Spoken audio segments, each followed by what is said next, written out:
Students, this is video number 41 of current electricity और इसके अंदर हम पोटेंशियोमीटर पे कुछ अच्छे क्वेश्चंस करने वाले हैं। क्वेश्चंस थोड़े से स्टैंडर्ड हैं, इसलिए बड़े अच्छे से एक एक चीज़ को सुनना है। A potentiometer of wire of length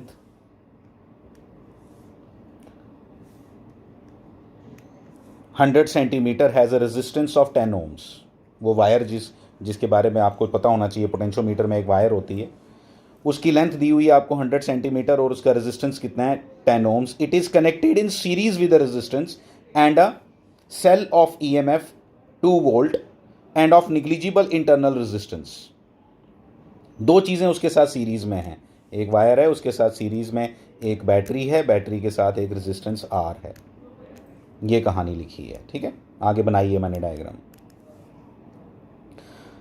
A source of EMF 10 millivolt is balanced against a length of, एक और इन्फॉर्मेशन दी हुई है, एक और नीचे बैटरी लगाई है, आपको मालूम है वो लगाता है, और आर की वैल्यू फाइंड करनी है इसमें। ये जेई मेंस का, जेई का क्वेश्चन है, ये जेई एडवांस का क्वेश्चन है, ठीक है। कुछ नहीं है क्वेश्चन के अंदर, कॉन्सेप्ट क्लियर चाहिए बस।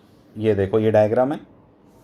सबसे पहला काम, इसकी रेजिस्टेंस आपको आर है, ये जो आपकी 100 ओम की रेजिस्टेंस है, ये 100 सेंटीमीटर की लेंथ है, इसकी रेजिस्टेंस 10 ओम्स है, which is given to you. Question के अंदर गिवन है कि ये जो वायर है इसकी पूरी लेंथ की रेजिस्टेंस कितनी है, 10 ओम्स। इसी बेसिस पे मैंने करंट लिख दी, ऊपर वाली लूप में करंट कितनी फ्लो करेगी, क्योंकि इधर नीचे वाली लूप में करंट फ्लो नहीं कर रही, क्योंकि इस गैल्वेनोमीटर ने नल पॉइंट शो किया है, उसने लिखा है बैलेंस हुआ है वो 40 सेंटीमीटर पे, इसलिए इधर कोई करंट नहीं है। अगर यहाँ कोई करंट नहीं है तो सारी की सारी करंट बस इधर ही घूम सकती है और कहीं जा नहीं रही, यहाँ निकल नहीं रही, इसलिए वो ऊपर ही घूम रही है, और वो करंट कितनी है वो लिखी है मैंने। फिर मैंने नीचे वाला रिलेशन लिखा, नीचे वाले में कोई करंट नहीं है, इसका मतलब इधर इतने पोर्शन की वोल्टेज कितनी है, 10 मिली वोल्ट। किसको बैलेंस कर रही है, इसको। आई आर लगाओ, इसकी वोल्टेज, इसका रेजिस्टेंस कितना होगा, 4 ओम्स। क्यों? क्योंकि 100 सेंटीमीटर का अगर 10 ओम्स है, 1 सेंटीमीटर का कितना होगा, 40 सेंटीमीटर का कितना होगा, निकाल लो, 4 ओम्स आंसर आएगा यूनिटरी मेथड से। तो 4 ओम्स आ गया, इसलिए मैंने 4I लिख दिया। वोल्टेज अक्रॉस, ये पैरेलल में ना दो चीज़ें, ये और ये आर क्यों नहीं आया, क्योंकि ये बैलेंस है, इसलिए इधर से कोई करंट नहीं जा रही, तो इस आर में कोई ड्रॉप नहीं होगा, ठीक है। इधर मैंने लिख दिया, ये आई की जगह मैंने ये डाल दिया, तो 4 × 2 8 होता है, इसलिए 8 दिखाई दे रहा है। यहाँ से ये छोटी सी कैलकुलेशन करो, ये वाली, ठीक है। इधर से आपको R = 790 मिल जाएगा। सिंपल सा क्वेश्चन, कुछ भी नहीं है इसके अंदर, लेकिन बस कॉन्सेप्ट, मैंने बोला ना, कॉन्सेप्ट जिसको क्लियर उसको कोई प्रॉब्लम नहीं आ सकते। आगे चलें। When the switch is open in a lower most loop of a potentiometer, ये देखो ऐसा है, ये वाला सर्किट है। आप क्वेश्चन अच्छे से पढ़ते रहना, बाद में ये क्वेश्चन, ये सर्किट आपको गिवन नहीं है, लेकिन आपको पढ़ के बताना है। वो कह रहा है कि आपको अच्छे से मालूम है दूसरा एप्लीकेशन जो है इसकी, जिसमें हम इंटरनल रेजिस्टेंस कैलकुलेट करते हैं, इसके अंदर हमने वही कैलकुलेट करना है।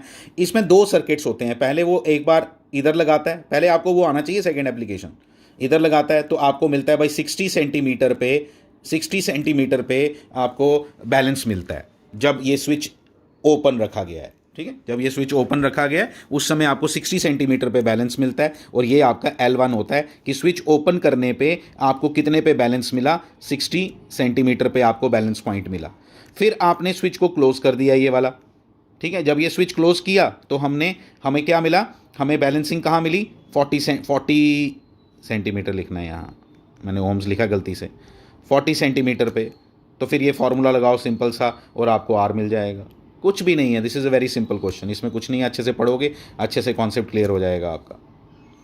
अगला आ गया, in a potentiometer experiment it is found that no current passes through the galvanometer. ये बिल्कुल खुद आप करने वाले हो, बिल्कुल सेम कॉन्सेप्ट पे, सेम कॉन्सेप्ट पे।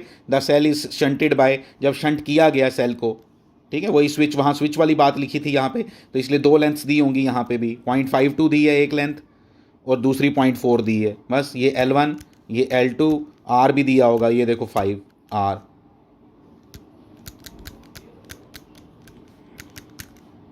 खत्म।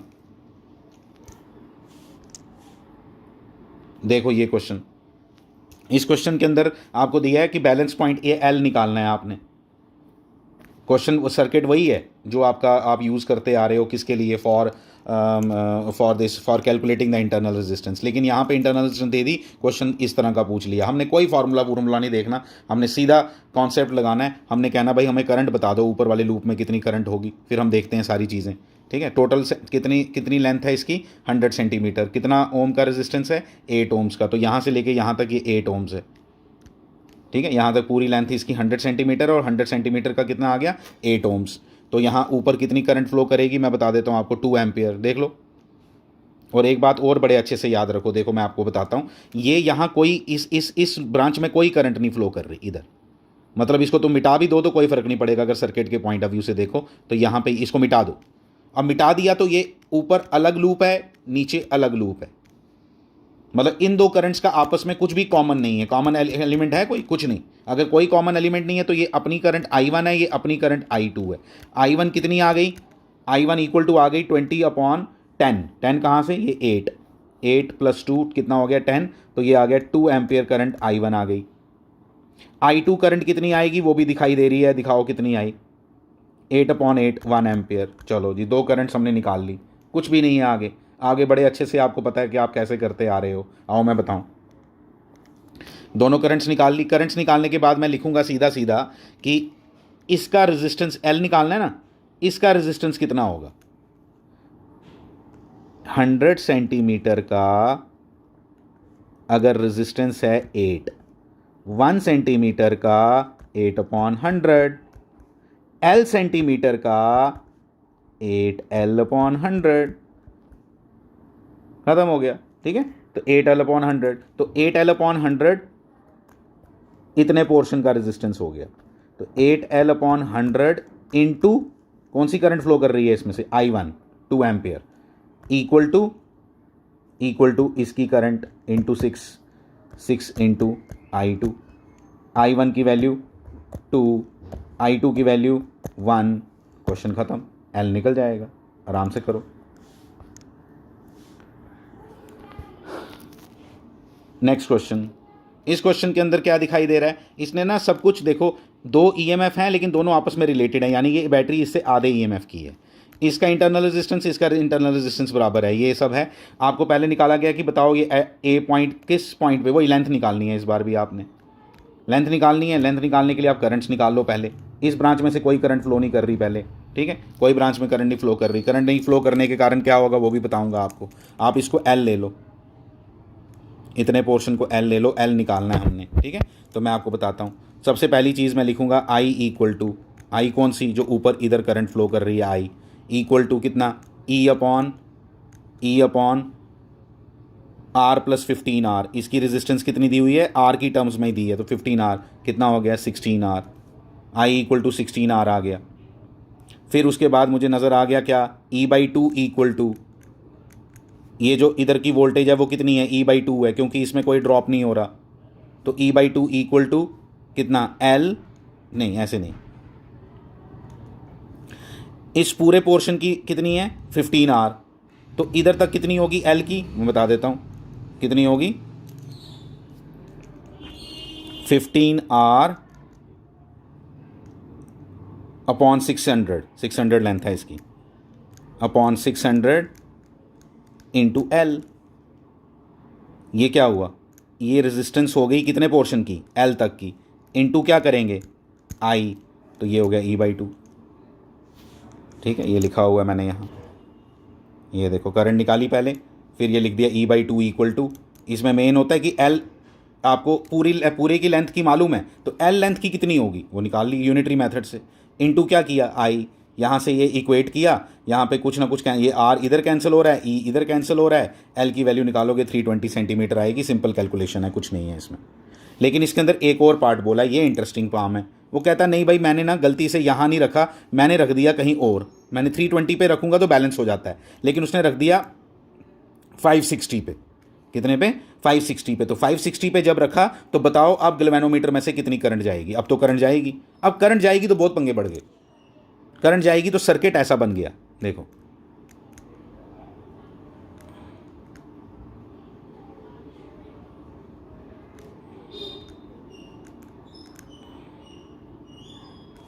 अब करंट जा रही हैं। पहले ये ओपन था, जब ये हट गया था फिर कोई टेंशन नहीं होती, फिर सिंपल हो जाता है। लेकिन जब ये नहीं हटा हो, ये कितनी रेजिस्टेंस है बताऊं आपको? 600 की कितनी है? 600 की कितनी है? 600 लेंथ की कितनी है? 15R। 540 पे बोला है उसने, 560 पे। तो 560 पे कितनी होगी? 560 पे कितनी होगी? 15R/600 into 560। जब इसको कैलकुलेट करोगे आएगा 14R। चेक कर लो, 14R आएगा। ये कट गया, ये 14, ये 15, 15 15 कट गया, 14R आएगा। तो 14R आएगी, मतलब इतने पोर्शन की रेजिस्टेंस कितनी है मैंने बनाया हुआ है, ये देखो, इतने पोर्शन की 14R, ये इतने पोर्शन की R। फिर मैंने इसको कन्वर्ट कर लिया सर्किट में, देख लो ध्यान से, ठीक है। और फिर मैंने ये करंट निकालनी है इस लूप की, तो ये एक मैश एनालिसिस का सर्किट बन गया। नोडल भी लगा सकते हैं, जिनको बड़ी कमांड हो नोडल पे, वो नोडल लगा के भी ये करंट निकाल सकते हो। तो I2 equal to del 2 upon del, मैंने गलत लिख दिया del 2 अपॉन del, ये नहीं आना था, इसको चेंज करो। del 2 मैंने del 1 लिख दिया हुआ है। del तो वही आएगा जो मैंने लिखा है, लेकिन del 2 में क्या आएगा? ये आएगा 16R, यहाँ आएगा -14R, मैंने del 1 लिख दिया हुआ है। और E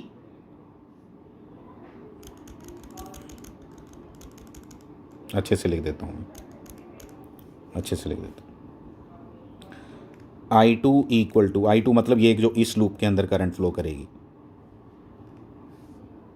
इसको भूल जाओ आप जो हमने सॉल्व किया। ये इधर तुमने करंट ऐसे ले, जैसे हम मैशन लगाते थे वैसे ही लगाओ। इसको I1 मानो, इसको I2 मानो। क्लॉकवाइज लेते थे ना, अब I2 निकाल लो, कोई प्रॉब्लम नहीं, वो छोड़ दो। आई की डायरेक्शन ऐसी ली हुई है, वो वहाँ पे अलग कहानी थी। जब यहाँ पे कोई एक्चुअली क्या करंट फ्लो नहीं कर रही थी, सिर्फ यही इतना सा सर्किट था मेरा, तो कोई टेंशन ही नहीं थी। तब पता था इधर से करंट निकलेगी, कहाँ जाएगी, सब पता था। एक लूप में टेंशन नहीं होती। जब दो लूप्स आती हैं तो आपको प्रॉपर इक्वेशंस लगानी पड़ती हैं, लेकिन मैंने आपको शॉर्टकट सिखाया हुआ है, तो शॉर्टकट ही लगाएंगे हम। यहाँ क्या आएगा देखो, शॉर्टकट कैसे लगाएंगे। del लिख दो पहले, del नहीं आता आपको लिखना, देखो del आएगा 16R, ठीक है। कॉमन क्या है? -14R, और ये आ गया 15R, ये हो गया आपका del। ये सेम रहता है del 2 में, लेकिन सेकंड कॉलम चेंज होता है। मैंने फर्स्ट कॉलम चेंज कर दिया था गलती से। और ध्यान दो, ये -E आपको आना चाहिए, नहीं आता तो मैश एनालिसिस पढ़ो, और E/2, ये इसको del 2 अपॉन del सॉल्व करो। आंसर आपका ये लिखा हुआ है मैंने, ये आना चाहिए, ठीक है। 3R/22R। अच्छे से इसको सॉल्व करो। बहुत सी प्रॉब्लम्स थी इसके अंदर, अच्छे से उनको कॉपी पे नोट करो, एक एक चीज़ को ध्यान से पढ़ो, ठीक है। कॉन्सेप्ट सर्किट के चाहिए होते हैं, सर्किट के जिसको कॉन्सेप्ट हैं वो ये सब क्वेश्चंस बड़े आराम से सर्किट एनालिसिस यूज़ करके कर सकता है। Thank you very much.